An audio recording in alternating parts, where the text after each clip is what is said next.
देश के युवा उद्यमी मित्रों के साथ आज के इस संवाद कार्यक्रम में, जिनके नेतृत्व में आप सब यहाँ पर आए हैं, ऐसे युवा उद्यमी से अभिनंदन लोढ़ा जी और उनकी पूरी टीम का मैं उत्तर प्रदेश आगमन पर हृदय से स्वागत करता हूं।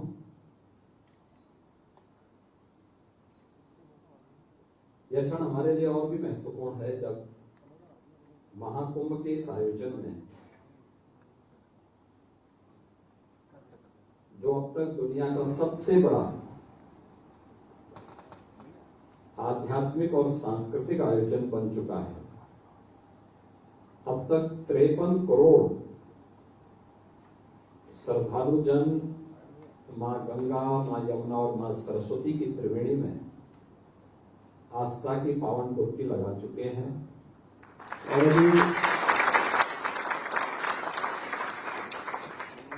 अगले 9 दिनों तक यह उत्सव इसी रूप में चलने वाला है।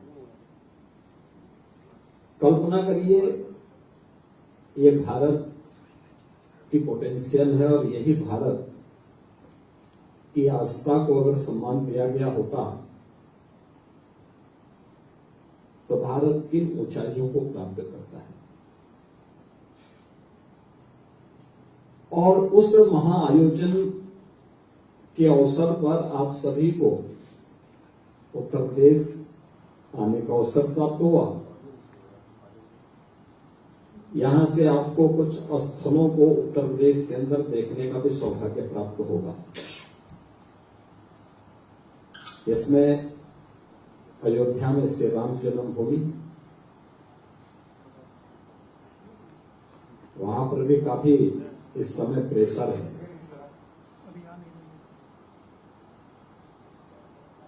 वहां से प्रयागराज और उसके बाद काशी, तीनों ऐसे स्थल हैं जहां पर वर्तमान में बहुत देश और दुनिया से आए हुए श्रद्धालुजन बड़ी श्रद्धा भाव के साथ आकर के आस्था को वहां पर व्यक्त कर रहे हैं।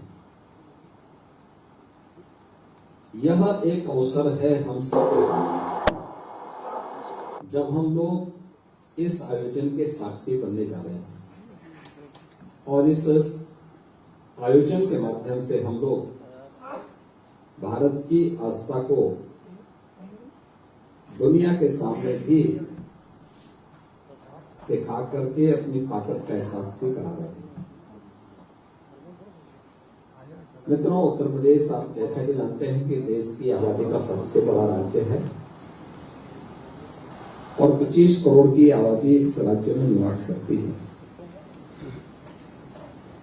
यह हमारा सौभाग्य है कि प्रधानमंत्री मोदी जी के मार्गदर्शन और नेतृत्व में पिछले 10 वर्ष के अंदर देश के अंदर एक माहौल खड़ा हुआ। पहली बार देश की आस्था को सम्मान प्रधानमंत्री मोदी जी की लीडरशिप में प्राप्त हुआ। उन्होंने भारत के इस पोटेंशियल को पहचाना और आज भारत के अंदर उन सभी स्थलों को फिर से मान्यता प्राप्त हुई जिनके लिए भारत के रूप में जाना जाता था। आपको अयोध्या जाने का अवसर प्राप्त होगा। 500 वर्षों का इंतजार समाप्त हुआ। अयोध्या में रामलला फिर से विराजमान हुए। अयोध्या में पिछले 1 वर्ष के अंदर जो टोटल श्रद्धालु और पर्यटक अयोध्या में आए, उसकी गिनती कर पाना बहुत चुनौतीपूर्ण है। और चुनौतीपूर्ण इसलिए है क्योंकि 2016-17 में जब प्रदेश के अंदर भारतीय जनता पार्टी की सरकार नहीं थी, तब ये संख्या हुआ करती थी वहां पर मात्र 2,35,000, और 2024 में अगर श्रद्धालुओं की संख्या को हम वहां की दृष्टि से देखेंगे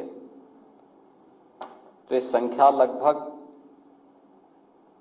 14 से 15 करोड़ से अधिक श्रद्धालु अकेले अयोध्या धाम में आए।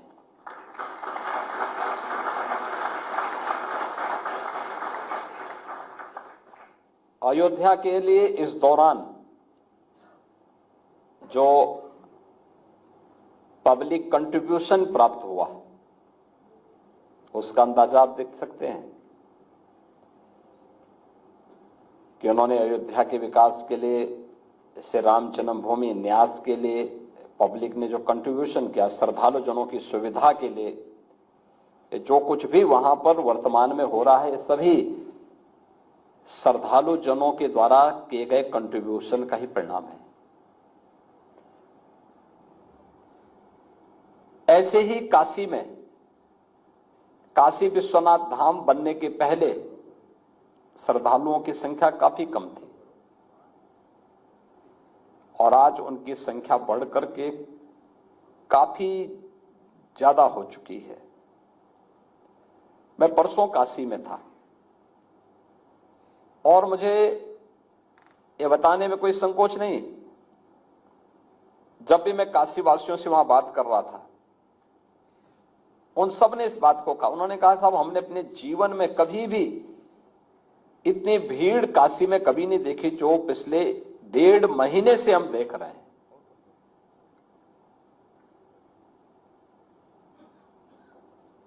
और पूरा देश आ रहा है।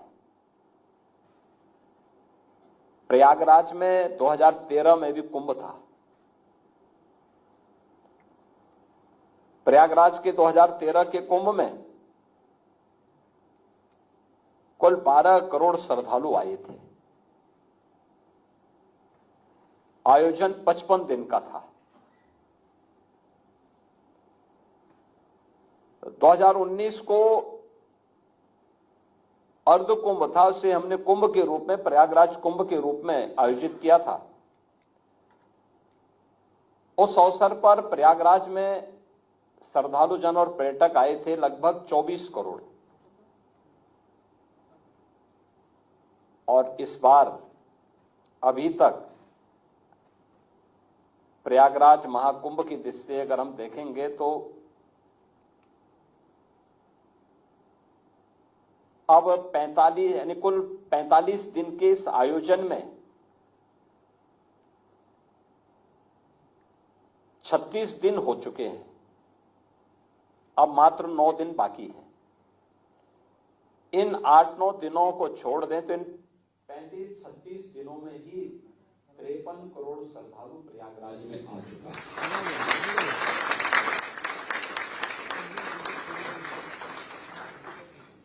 और कितने बड़े स्केल में,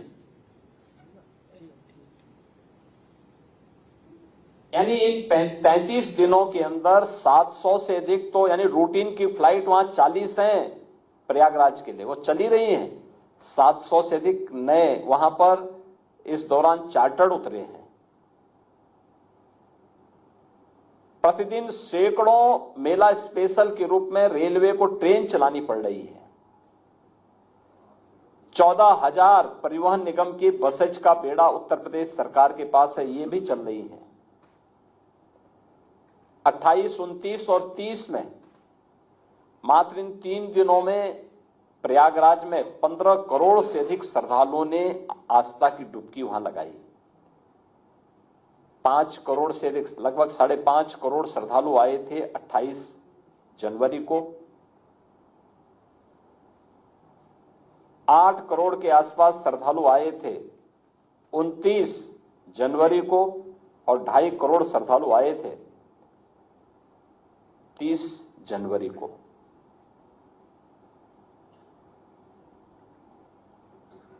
सरकार ने अपने स्तर पर, केंद्र और राज्य सरकार ने मिलकर के जनता की बुनियादी सुविधाओं को ध्यान में रख करके कुछ कार्यक्रम भी किए थे। बुनियादी सुविधाएं उनको अच्छी मिले, प्रयागराज का इंफ्रास्ट्रक्चर अच्छा हो, कनेक्टिविटी अच्छी हो, मेले का विस्तार हो, संगम में जल की प्रचुर मात्रा उपलब्ध हो, इन सब पर पहले से एक्सरसाइज चल रही थी, लगातार एक्सरसाइज चल रही थी और अंततः वहां पर हम लोगों को ये सफलता प्राप्त हुई कि सारी व्यवस्थाओं को हम लोगों ने कार्यक्रम को आगे बढ़ाने में सफलता प्राप्त की और आज वहां पर आज भी प्रातःकाल में जब 8 बजे रिपोर्ट ले रहा था तो तब तक 40 लाख श्रद्धालु केवल आज स्नान कर चुके थे और एक दिन भर एक क्रम चलता रहेगा। Railway station, airport, bus station, parking place सब भरे हुए हैं, मेला क्षेत्र पूरा भरा हुआ है, स्नान चल रहा है। ये क्रम ये केवल एक आस्था को सम्मान देने का ही अभियान नहीं है, आस्था को सम्मान मिलना चाहिए, ये अच्छी बात है, लेकिन आस्था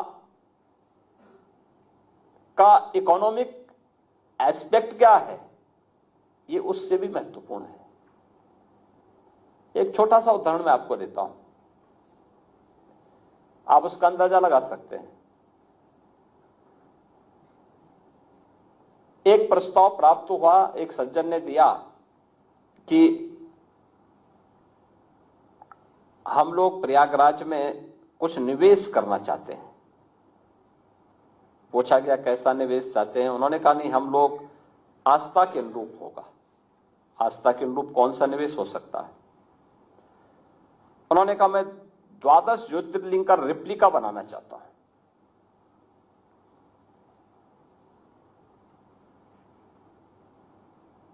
तो उन्होंने अपना एक मॉडल दिखाया कि हम इस रूप में करना चाहेंगे।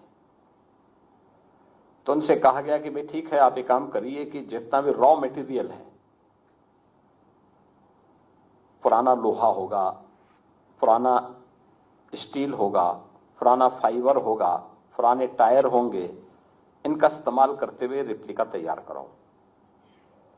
उन्होंने लैंड की मांग की। उन्होंने कहा आप हमें लैंड दे दीजिए, पैसा मैं लगाऊंगा और प्रॉफिट 50-50% हो जाएगा। तो नगर निगम को आदेश हुआ, नगर निगम ने उनको लैंड 11 एकड़ लैंड उपलब्ध करवाई। पार्टी ने पैसा लगाया। जनवरी फर्स्ट वीक में मैंने उसका उद्घाटन भी किया।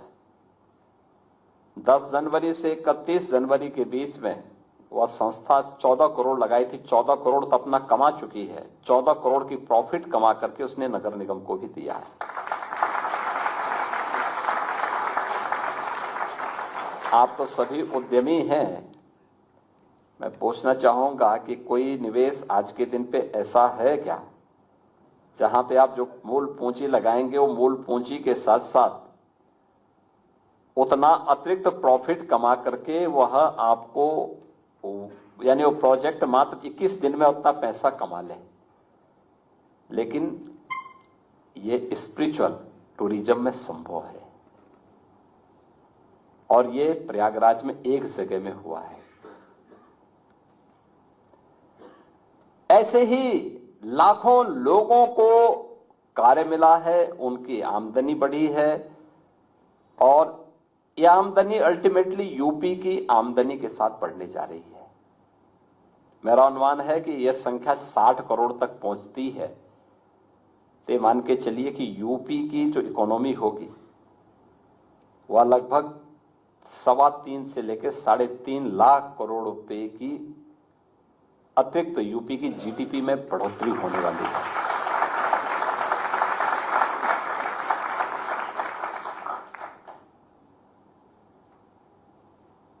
हमने आस्था को केवल ये मान लिया कि इस पे कोई ताकत नहीं है, उसका दुष्परिणाम हमें भुगतना पड़ा। हम भारतीयों के मन में गुलामी के कालखंड में जो ये बात डाल दी गई कि जो भारतीय है वह कमतर करके उसको आंको, उसको महत्वहीन कर दो, उसकी कोई महत्व नहीं है, ये जो बात समझाई गई उसका दुष्परिणाम हम भुगत रहे हैं। हमें ये बताया गया कि जो भारत का है इसका महत्व नहीं है,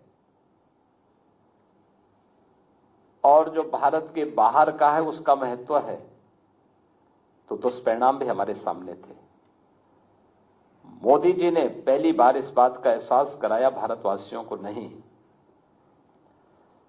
हमें एक भारतीय के रूप में भारत से जुड़े हुए जीवन मूल्यों को, भारत की आस्था को, भारत के प्रोडक्ट को हम महत्व देकर के स्वयं की महत्ता को बढ़ा सकते हैं।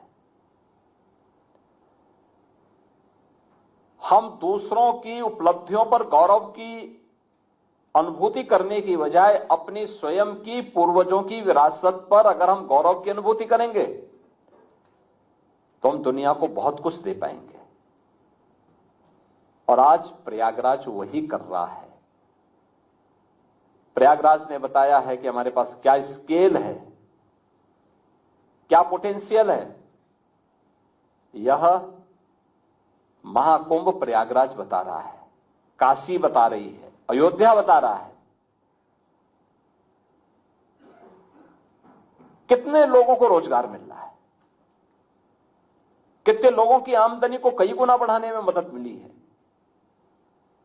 कितना बृहद आयोजन बनकर के पूरा आयोजन आज देश और दुनिया को अपनी ओर आकर्षित कर रहा है।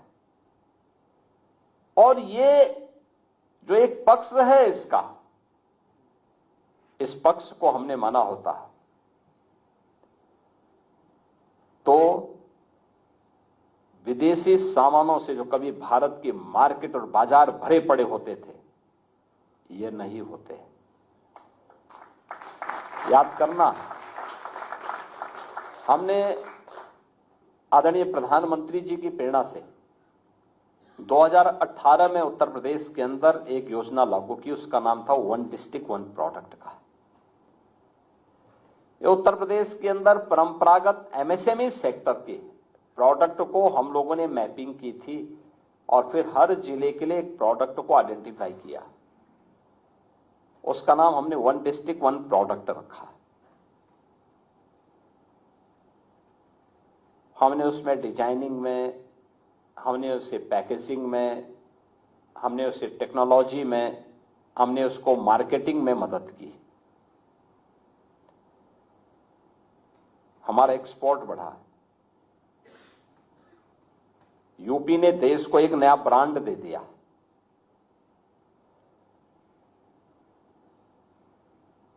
परिणाम क्या है? लाखों लोगों को हमने रोजगार देने में हमें सफलता प्राप्त हुई। दीपावली, होली, विजयादशमी और अन्य पर्वों और त्योहारों में जो पहले गिफ्ट चीन से आए हुए प्रोडक्ट से यहां की मार्केट भरी होती थी, आज वो सब समाप्त। आज वन डिस्ट्रिक्ट वन प्रोडक्ट का ही जो हमारा प्रोडक्ट है वही लोग गिफ्ट में देते हैं और हर व्यक्ति अपने घर में उसको रखने पे गौरव की अनुभूति करता है।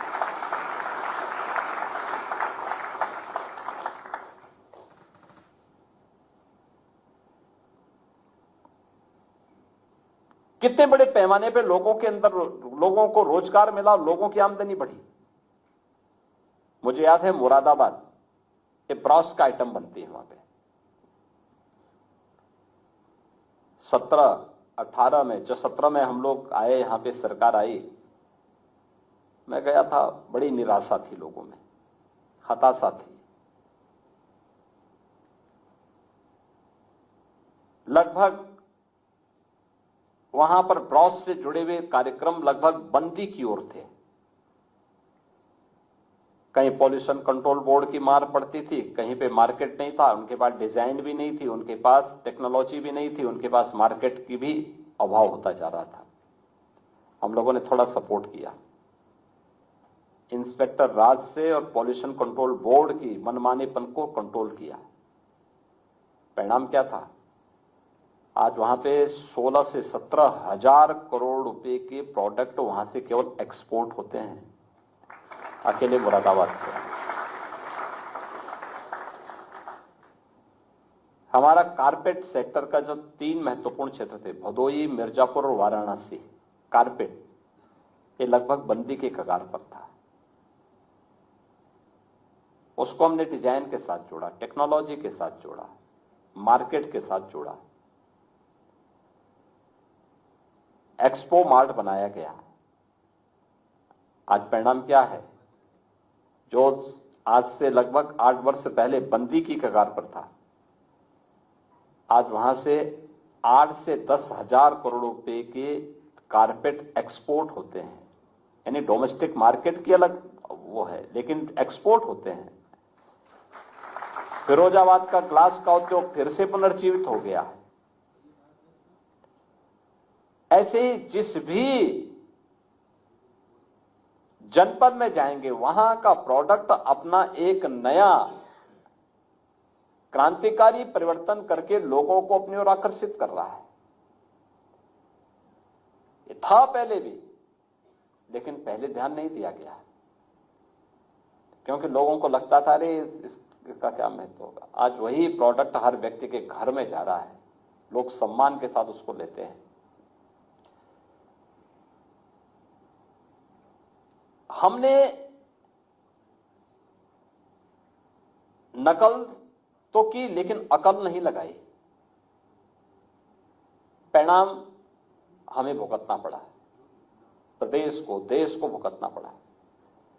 आज भारत जब स्वयं के प्रोडक्ट पर, स्वयं की तकनीक पर विश्वास कर रहा है, तो हर भारतीय उसके साथ जुड़ने के लिए तैयार हो रहा है, और उस जुड़ाव का लाभ भी भारत को प्राप्त हो रहा है।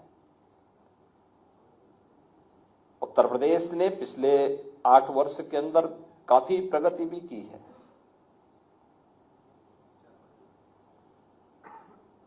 उत्तर प्रदेश के परसेप्शन को, उत्तर प्रदेश में आ रहे निवेश के प्रस्तावों को, उत्तर प्रदेश के अंदर सुरक्षा के साथ साथ कानून व्यवस्था की बेहतरीन स्थिति को इसके साथ जोड़ के आप देख सकते हैं। उत्तर प्रदेश ने इस दौरान अनेक रिफॉर्म भी किए। जो प्रधानमंत्री मोदी जी की जो अपेक्षाएं थी, उस पर खरा उतरने के लिए हर वह कदम उत्तर प्रदेश ने उठाए। टेक्नोलॉजी का उपयोग भी किया।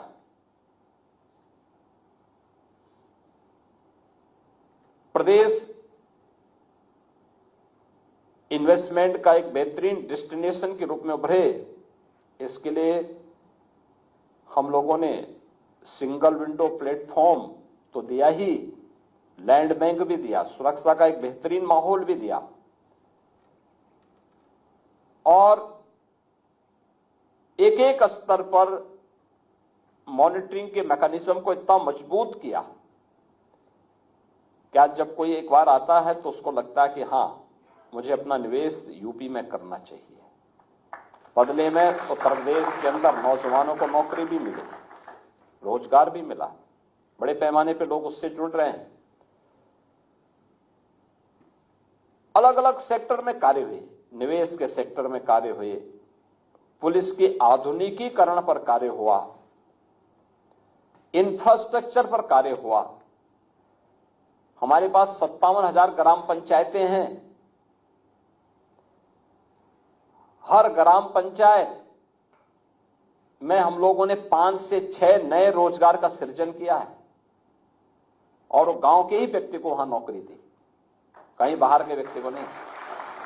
गांव का जो योग्यतम व्यक्ति होगा उसको हमने कहा वह गांव में काम करेगा। और हर प्रकार का कार्य, साफ सफाई के कार्य से लेकर के बैंकिंग तक के कार्य को, कंप्यूटर ऑपरेटर से लेकर के गांव के ट्यूबवेल ऑपरेटर तक, ये सारा कार्य गांव का ही व्यक्ति गांव के अंदर कर रहा है। तो लगभग 6 से 7 रोजगार का सृजन अकेले हर ग्राम पंचायत के अंदर, गांव के अंदर हो रहा है। गांव आज आत्मनिर्भर हो रही है। उत्तर प्रदेश देश के उन चुनिंदे राज्यों में है जिनके गांवों में आबादी अभी भी काफी बड़ी आबादी रहती है। उत्तर प्रदेश में 65 से 70% आबादी अभी भी ग्रामीण क्षेत्र में निवास करती है। अर्बनाइजेशन हमारे यहां काफी देर से प्रारंभ हुआ। यद्यपि उत्तर प्रदेश के अंदर पहले देश के बड़े महानगर हुआ करते थे। कानपुर देश के 4 महानगरों में गिना जाता था। लखनऊ है, आगरा है, वाराणसी है, प्रयागराज है। लेकिन समय के अनुरूप उस प्रकार का माहौल न होने के नाते लगातार डिटोरेशन होता गया और एक समय ऐसा भी आया कि जब एक प्रकार की व्यवस्थाएं ठप सी हो गई थी। लेकिन आज ऐसा नहीं है। आज तो उत्तर प्रदेश के महानगर एक नई दूरी तय करने के लिए उतावले दिखाई दे रहे हैं। अर्बनाइजेशन तेजी के साथ बढ़ा है तो स्वाभाविक रूप से वहां सुविधाएं भी उसी तेजी के साथ बढ़ानी पड़ेंगी, उससे दुगनी स्पीड से बढ़ानी पड़ेगी। और इसके लिए अनेक कदम उठाए गए और उस कदम का परिणाम ही है। आप मुझे बताइए कि अगर हम लोगों ने प्रयागराज सिटी के अंदर आधुनिक इंफ्रास्ट्रक्चर नहीं दिया होता तो क्या ये 15 करोड़ लोग 3 दिन के अंदर प्रयागराज में आए, क्या उस लोड को, उस प्रेशर को बर्दाश्त कर पाता? कभी नहीं कर पाता। जब हम लोग कुंभ के क्षेत्रफल को बढ़ा रहे थे, महाकुंभ का जो क्षेत्र था वह पहले मात्र 1000 एकड़ क्षेत्रफल में होता था। 13 में 2000 हुआ। हमने उसको बढ़ा करके 10,000 एकड़ क्षेत्रफल में फैलाया। तो लोग कहते थे, उस समय लोग कहते थे कि ये सब क्यों किया? ये जो आरोप प्रत्यारोप करने वाले लोग हैं ना, ये लोग तब कहते थे इसकी आवश्यकता क्या है? ये पैसा अनावश्यक पानी की तरह बहाया जा रहा है।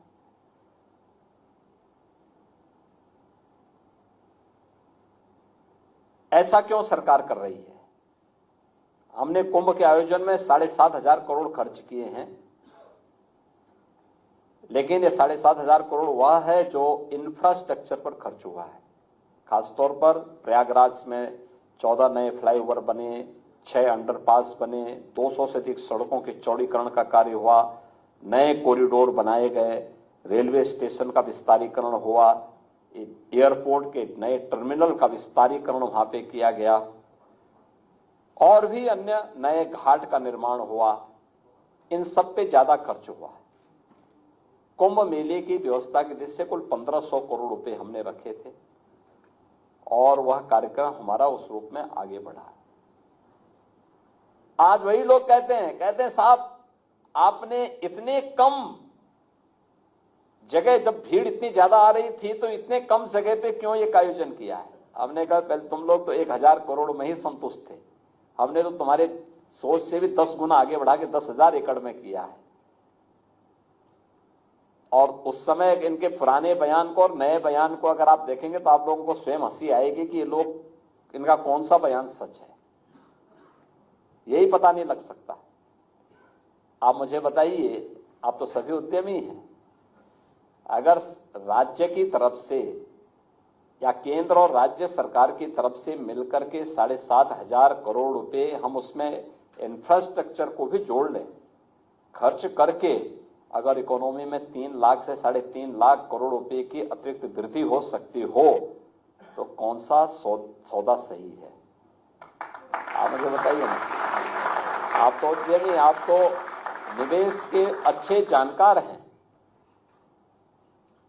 तो मुझे लगता है कि इकोनॉमिक्स हमारी ज्यादा बेहतर होगी इन लोगों की तुलना में जो महाकुंभ का विरोध कर रहे हैं। और ये सभी कार्यक्रम इसी गति से आगे बढ़ेंगे।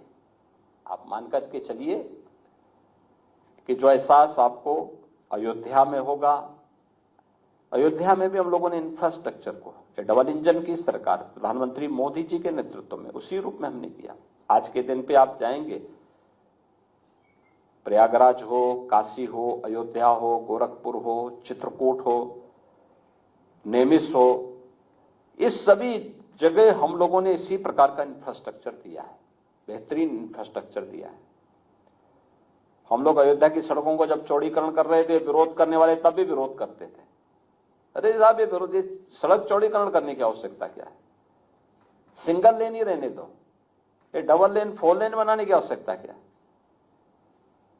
जब वहां पे इंटरनेशनल एयरपोर्ट बन रहा था अयोध्या में, तब भी उसका भी विरोध कर रहे थे। काशी विश्वनाथ धाम बन रहा था प्रयाग काशी में, तो उसका भी विरोध कर रहे थे।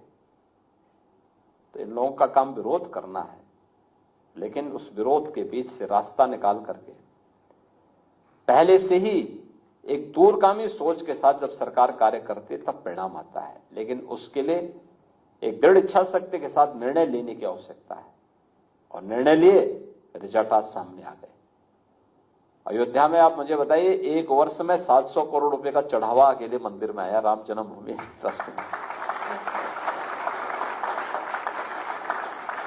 अब इन लोगों को यह भी बुरा लगेगा।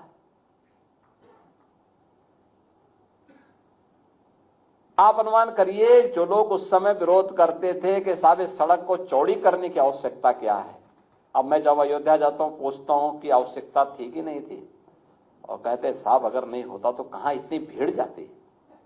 हमने कहा देखो यही होता है, हम लोग शुद्ध अंतःकरण से कार्य करते हैं तो परिणाम भी उसी शुद्ध अंतःकरण से सामने आता है। रेलवे स्टेशन प्रयागराज में भारतीय रेल ने 9 रेलवे स्टेशन का विस्तारीकरण किया। अगर ये नहीं होता तो जो प्रतिदिन 5 से 7 लाख पैसेंजर भारतीय रेल से आ रहे हैं, क्या ये आ पाते, एक सुरक्षित जा पाते? पहले से ही उस प्रकार की योजना बनाकर के आगे बढ़ना होता है, और उसके अनुरूप जब हम कार्यक्रम कोई कदम उठाते हैं और ईमानदारी से समयबद्ध तरीके से आगे बढ़ता है तो रिजल्ट उसी प्रकार से आते हैं। जैसे आज उत्तर प्रदेश के अंदर इन 3-4 महानगरों के अंदर देश और विदेश से आए हुए टूरिस्ट को, श्रद्धालु जनों को मिल रहा सम्मान है, और उनकी आस्था को जो सम्मान मिल रहा है ये वास्तव में भारत और भारतीयता को सम्मान है।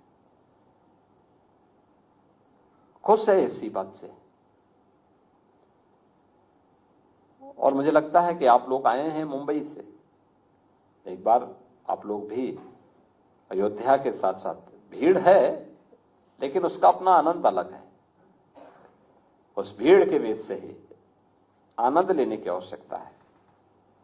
थोड़ा पैदल चलना पड़ सकता है लेकिन चलना चाहिए, यही जीवन है, और देखना चाहिए जीवन की मस्ती। पूरे देश भर से लोग आए हैं, उसके बीच से जा करके देखें, उनके उत्साह को देखें। अयोध्या में सरयू जी में जो एक बार डुबकी लगाया और रामलला का दर्शन किया, ये मान करके चलिए कि वो फिर कभी भूलेगा नहीं उसके लिए पूरा जीवन, और यानी यह अविस्मरणीय होगा। और ऐसे ही प्रयागराज में, ऐसे ही प्रयागराज में श्रद्धालु कहीं से भी आ रहा है, एक बार उसने संगम में डुबकी क्या लगाई, जन्म और जीवन दोनों को लेकर के वह धन्य हो जा रहा है। उसके मुंह से बरबस हर हर गंगे का निकल करके वह अपने आप को धन्य धन्य समझ रहा है। वहां पे अक्षय वट के दर्शन करने के सौभाग्य प्राप्त होंगे। अब एक कॉरिडोर के साथ जोड़ा जा चुका है। लेटे हुए हनुमान जी भी हैं, बड़े हनुमान जी के रूप में विख्यात हैं। मान्यता है कि वर्ष में एक बार मां गंगा हनुमान जी का अभिषेक करने के लिए आती है, और जब भी मां गंगा हनुमान जी का अभिषेक करेगी तो मान के चलिए प्रसाद समाप्त। उसके बाद जल कम होने लगता है पूरा प्रयागराज में, और हर वर्ष होता है। तो बड़ी मान्यता है प्रयागराज के अंदर। सरस्वती कूप भी है। आपको मां गंगा यमुना के तो प्रत्यक्ष दर्शन संगम में मिलेंगे, लेकिन अगर मां सरस्वती के दर्शन करने हैं तो संगम में आप अनुभूति करेंगे, लेकिन प्रत्यक्ष इन चक्षुओं से दर्शन करने तो सरस्वती कूप में जाना पड़ेगा, वह भी प्रयागराज में है। बाकी तो बहुत कुछ है, लेकिन भीड़ इतनी ज्यादा है कि आप लोगों का सब जगह जा पाना कठिन होगा। हमने लगभग 12 से 14 नए कॉरिडोर वहां बनाए हैं, लेकिन भीड़ को देखते हुए कभी आपके पास फुर्सत हो तो महाकुंभ के बाद आप बनाएंगे तो इस सब को देखने का, और शिवालिक पार्क भी जरूर देखिएगा, क्योंकि एक पूंजी कैसे 21 दिन के अंदर अपनी मूल पूंजी को वापस करने के साथ साथ उतना प्रॉफिट कमा करके दे सकती है, यह भी आपको शिवालिक पार्क के रूप में प्रयागराज में देखने को मिलेगा। तो आप सभी लोग यहां पर आए, मुझे बहुत अच्छा लगा। मैं अभिनंदन जी का और आप सबका हृदय से स्वागत करता हूं और विश्वास करता हूं कि आपकी यात्रा आपके लिए स्मरणीय बनेगी, और इस पूरे कार्यक्रम के प्रति मैं आप सबको हृदय से अपनी शुभकामनाएं देता हूं। धन्यवाद। जय हिंद।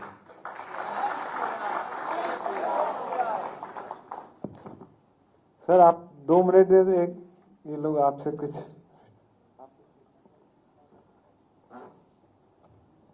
एक नम्र निवेदन है, आप मैं प्रशांत दानी मुंबई से हूँ, वहाँ पे व्यवसाय कर रहा हूँ और साथ में स्नान करने और अयोध्या जी के दर्शन करने आए हैं। आप मुख्यमंत्री के अलावा गोरक्ष पीठाधीश्वर भी हैं, आपके श्री चरणों में प्रणाम करता हूँ, और हम सबको महाकुंभ में स्नान का और अयोध्या जी का और काशी जी का अगर महात्म्य आप धार्मिक और आध्यात्मिक समझाएं तो बड़ी कृपा होगी महाराज जी। देखिए, प्रयाग की अपनी महत्ता है। प्राचीन काल से ही भारत की आध्यात्मिक भूमि के रूप में प्रयागराज की महत्ता रही है। मां गंगा, यमुना और सरस्वती की त्रिवेणी प्राचीन काल से वहां पर है, और भगवान राम जब वनवास काल खंड में जाते हैं तो पहला दर्शन उनको वहां पे महर्षि भारद्वाज का होता है। महर्षि भारद्वाज की ही आज्ञा से वे महर्षि वाल्मीकि से मिलते हैं, और महर्षि वाल्मीकि उनको चित्रकूट में रहने की सलाह देते हैं जब वनवास में भगवान राम जा रहे होते हैं। और इसलिए 14 वर्ष वनवास के बाद जब भगवान राम वापस आते हैं तो सबसे पहले महर्षि भारद्वाज का दर्शन करने के लिए इसी प्रयागराज में उतरते हैं। प्रयागराज के जो इष्ट देव हैं वो भगवान बेनी माधव हैं, भगवान का बाल रूप है, भगवान विष्णु का, और उन्हीं का स्वरूप है अक्षयवट, जो प्रत्यक्ष दर्शन हमें देते हैं। अक्षयवट के बारे में ये मान्यता है कि यह प्रलय काल में भी रहता है। मुगल शासकों ने अक्षयवट को नष्ट करने के अनेक प्रयास किए, लेकिन वो नहीं नष्ट हो पाया। आज भी अभी अक्षय रूप में आज भी खड़ा है, यानी जो कभी क्षय नहीं हो सकता वही अक्षय है, तो उस रूप में खड़ा है। मां सरस्वती प्रत्यक्ष रूप से संगम में नहीं दिखाई देगी, उसकी अनुभूति होती है, लेकिन आपको दर्शन करना हो तो कूप भी उसी किले के अंदर मौजूद है। तो ये प्रयागराज का है, और मुख्य रूप से महाकुंभ की अपनी परंपरा है। देवासुर संग्राम में जब देवताओं और असुरों के बीच युद्ध हुआ था, उसके बाद की अन्य कहानी चलती है। बाद में उनमें समुद्र मंथन की प्रक्रिया से जुड़ती है, उसमें अनेक प्रकार के वो निकलते हैं, रत्न निकलते हैं, उन्हीं में विष भी है, अमृत भी है। अमृत की 4 बूंदें जिन 4 क्षेत्रों में गिरी थी उसमें से प्रयागराज एक है, दूसरा हरिद्वार है, तीसरा नासिक है, चौथा उज्जैन है। इन 4 स्थलों पर कुंभ के आयोजन होते हैं, और यह महाकुंभ की भूमि प्रयागराज है, वह आयोजन वर्तमान में चल रहा है। काशी भगवान विश्वनाथ की पावन धरा है। बाबा विश्वनाथ ने एक लंबे समय तक वहां पर अपनी तपस्या के माध्यम से उस धरती को पवित्र किया है। यह भी दुनिया की प्राचीनतम नगरी है, ज्ञान की नगरी के रूप में जानी जाती थी, आध्यात्मिक नगरी के रूप में जानी जाती है। और भारत की आध्यात्मिक परंपरा की राजधानी के रूप में भी विख्यात रही है काशी। आज भी उसके अंदर वो प्राचीनता मौजूद है और प्रधानमंत्री मोदी जी आज काशी से ही देश का प्रतिनिधित्व कर रहे हैं। उन्होंने काशी को उसकी प्राचीन धरोहर को संरक्षित करते हुए नए कलेवर के रूप में डेवलप किया है। अयोध्या ये मानवता की पहली भूमि है। भगवान मनु से लेकर के भगवान ऋषभ देव से लेकर के परंपरा आगे बढ़ती है। जैनी परंपरा के 4 महत्वपूर्ण तीर्थंकर भगवान ऋषभ देव उसी अयोध्या में पैदा हुए थे। उनके बारे में कहा जाता है कि वे पहले राजा हैं, लेकिन ऋषि होने के नाते उन्होंने उसको नहीं मान्यता दी। तो पहले राजा के रूप में मनु को आगे मान्यता मिली। प्रलय के बाद जिन्होंने सृष्टि की रचना करने और शासन व्यवस्था को संचालित करने के लिए जो नियम बनाए, उनको इस रूप में मान्यता मिली। और उसी परंपरा में बाद में भगवान राम का जन्म होता है। बाद में राम जन्मभूमि के नाते अयोध्या देश और दुनिया के अंदर जानी गई। तो अयोध्या इस रूप में, अयोध्या धाम पड़ता है मां सरयू के तट पे। प्रयागराज मां गंगा और यमुना की संगम में प्रयागराज स्थित है। वहां से गंगा बनकर के फिर नदी आगे बढ़ती है और फिर काशी आता है। काशी में मां गंगा के तट पे वाराणसी स्थित है। 3 महत्वपूर्ण नगर ये यूपी के अंदर हैं जो आध्यात्मिक रूप से हैं। ये तीनों पूर्वी उत्तर प्रदेश में आ जाते हैं। और अगर आप पश्चिम में देखेंगे तो मथुरा वृंदावन हमारा पश्चिम में पड़ता है और भगवान श्री कृष्ण से जुड़ी हुई परंपरा है। और उनकी जन्मभूमि और लीला भूमि, जन्म उनका मथुरा में हुआ था, लीला भूमि जितनी भी लीला उन्होंने रची थी वह वृंदावन में रची थी। तो दोनों का अपना वहां पे महत्व है। और भी अनेक स्थल वहां पर हैं जिनको तीर्थ के रूप में हमारी सरकार विकसित कर रही है।